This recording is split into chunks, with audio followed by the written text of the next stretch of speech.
Good morning. So your money mission tip of the day today is you want to compare investments, basically fund investments that have long, similar lifespans in order to get a true assessment of the risks and rewards of each fund.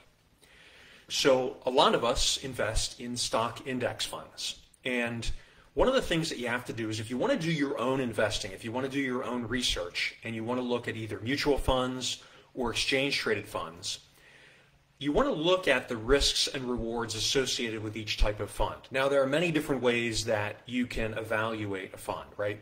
And there are many different sectors of the economy, right? There's energy, there's agriculture, there's consumer staples. There's technology. There's so many different sectors of the market. And then you can also break it down into growth stocks and value stocks. You can break it down into domestic and foreign. What's important is that when you want to invest in a fund, you want to look at its performance over a long period of time. And by that, I'm referring to really greater than 20 years. Now, if you are older and you don't have a lot of money that you want to invest in the stock market, you might not take this advice. But if you're younger or youngish, and you have some time to grow your wealth and you want to invest in something that is going to do well over the long term, you want to look at its performance over the long term, and you want to compare funds over the same periods of time.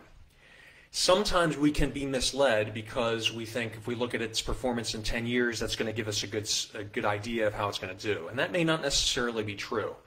I really recommend that you look at a fund's performance over more than 20 years, and really ideally 30 years, because that gives you enough time for it to go through several market cycles to see how it does. And then you want to compare funds. If you really want to compare funds and say, hey, which one is the best, look at different funds, but you want to look at them over a similar timeline. One of the traps that we can get caught in is comparing funds that have different lifespans and thinking, oh, well, one has a better performance than the other, but we don't take that into account. And I'll give you an example. For active duty military or even civil servants who invest in the Thrift Savings Plan, you'll know that there are several different funds. And two of them are stock funds. One is called the C Fund, and that mirrors the S&P 500. And another is called the I Fund, and that mirrors the Morgan Stanley Europe, Asia, Far East Index.